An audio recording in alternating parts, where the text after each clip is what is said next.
हरिओम. आज रविवार 26 जुलै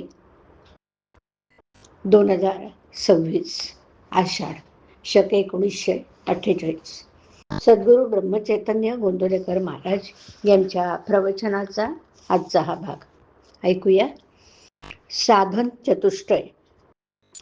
महाराज सांगतात की कोणतीही इमारत बांधित असताना अगोदर तिचा पाया तो घालावा लागतो.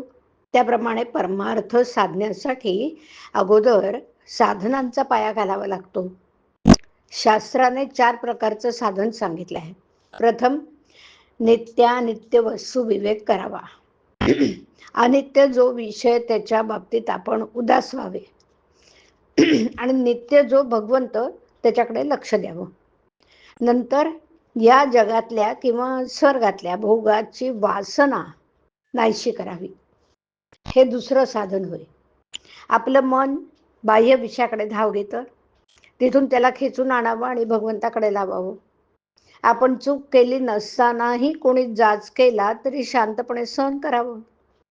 गुरुच्या सांगण्यावर विश्वास ठेवावा. हर्ष विषाद न मानता संतोषाने राहावं. हे तिसरं साधन. आणि सर्वात शेवटी भगवंताच्या भेटीची किंवा सद्गुरूंच्या भेटीची खरी तळमळ लागावी. हे सर्व साधन सामुग्री असेल तर साधकाला ब्रह्मदर्शन घडेल. ब्रह्मदर्शन होण्यासाठी कडकडीत वैराग्य असावं लागतं. पैशाचा लोभ पूर्णपणे गेला पाहिजे. मनामधली कामवासना पूर्णपणे गेली पाहिजे. मोहाला बळी पडता कामा नये. नुसता प्रपंच चांगला करणं हे काही मनुष्य जन्माचं ध्येय नव्हे. जनावरं देखील आपापला प्रपंच करतातच की. मनुष्याने भगवंताची उपासना करून त्याची प्राप्ती करून घेतली पाहिजे, तरच प्रपंचातल्या कष्टांचं सार्थक होतं. सध्याच्या परिस्थितीमध्ये उपासना करायला नामासारखा सोपा उपाय नाही. खरोखर भगवंताच्या नामामध्ये फार मोठं सामर्थ्य आहे. त्याचं नाव घेऊन जो जगात वावरेल त्याला व्यवहारामध्ये नेहमीच यश येईल असं नाहीये, परंतु भगवंत त्याची लाज राखेल यात बिलकुल शंका नाही. प्रपंचातलं यश आणि अपयश या तात्पुरत्या गोष्टी आहेत. भगवंताच्या अनुसंधानाला खरं महत्व आहे. रामाच्या इच्छेनेच आपल्याला सुख दुःख भोगावं लागतं, पण हे आपल्याला सर्वाच्या शेवटी आठवतं आणि म्हणून सुख दुःख बाधतं. म्हणून आपण सुरुवातीपासूनच रामाची इच्छा लक्षात ठेवून वागू. यासाठी त्याच्या नामाची गरज आहे.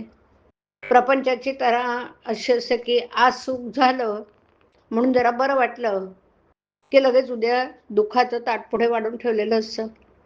म्हणून एका डोळ्यात सुखाचे अश्रू तर दुसऱ्या डोळ्यात दुःखाचे अश्रू ठेवून माणसाने प्रपंचात वागावं. प्रत्येक गोष्ट भगवंताच्या इच्छेनेच जर घडते तर एकीचं सुख आणि दुसरीचं दुःख असं का मानावं? शहाण्या माणसाने आपले चित्त भगवंताच्या नामात गुंतवून ठेवावं आणि बरा वाईट जसा प्रसंग येईल त्यात सामील होऊन जावं. जो नाम घेईल त्याच्या मागे राम उभा आहे. नाम घेणाऱ्याचं राम कल्याण करतो. एवढं माझं सांगणं शेवटपर्यंत विसरू नका. अतिप्रेमाने नाम घ्यावं. नामात तल्लीन झाल्यावर देहाची सुख दुःख बाधणार नाहीत. हरिओम. हरिओम तत्सत. हरिओम.